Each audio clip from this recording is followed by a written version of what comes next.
আসছেন। আগামী বাংলাদেশ কেমন হবে, আমরা কিভাবে বাংলাদেশকে আগামীতে দেশ করবো, আছে আপনারা জুড়ে দেন। একটু পিছান ধানের শীষের কান্ডারি হাজী মুস্তফা। ওকে দেখি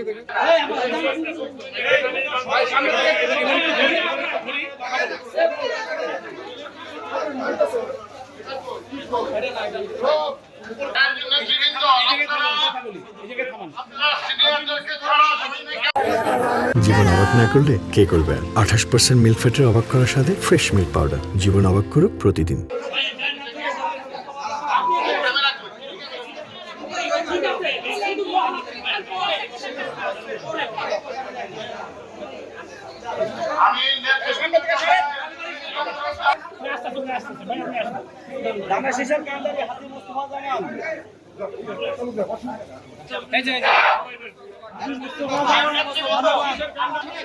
আরে ভাই আপনি শোনেন না, আমিও তো আপনাকে শোনেননি।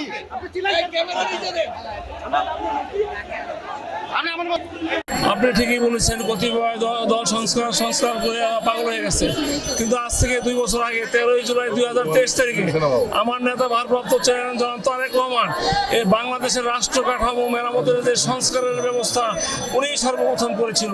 সেখানে শিক্ষা ব্যবস্থা কি হবে, সেখানে মসজিদ মাদ্রাসার কি অবস্থা হবে, মেয়েদের জন্য কি ব্যবস্থা করা হবে, পুরো রাষ্ট্র কাঠামো কিভাবে মেরামত করা যায়, এটা সংস্কারের জন্য 2022 সনের 13ই জুলাই আমাদের এই সংস্কারের আমরা রূপরেখা 31 দফা সংস্কারের রূপরেখা আমরা এখন তারা সংস্কার করতে যাচ্ছে, সে আমাদের কোনো ঘুরে ফিরে আসতেছে। আমাদের ভারপ্রাপ্ত চেয়ারম্যান জনাব তারেক রহমান দেখেছে বাংলাদেশের মানুষের জন্য কি প্রয়োজন, সেইভাবে আমরা 31টা দফা আমরা প্রণয়ন করেছি, সেইটা আমরা কাগজে লিখেছি। আজকে আমরা আসছি জনগণের কাছে এটা প্রচার করার জন্য। আমাদের মূল উদ্দেশ্য হচ্ছে আমাদের এই লিফলেট, আমাদের 31 দফা আমার ভারপ্রাপ্ত চেয়ারম্যান যেটা প্রমাণ করেছে, আমরা ঝড় বৃষ্টি উপেক্ষা করেও আমার নেতার নির্দেশ বাস্তবায়ন করার জন্য আমরা 31 দফার ফর্মগুলো প্রতিটা ঘরে ঘরে আমরা পৌঁছে দিতে চাই। জনগণ জানবে বিএনপি ক্ষমতা আসলে কি করবে। আগে অনেক সরকার অনেক কিছু বলেছিল কিন্তু তারা বাস্তবায়ন করে নাই।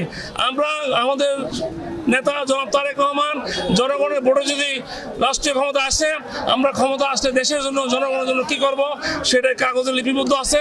আজকে আমরা নামাজ পড়ে দোয়ার মাধ্যমে তারেক রহমান এবং বেগম খালেদা জিয়াকে আমরা সবাই মিলে দোয়া করেছি।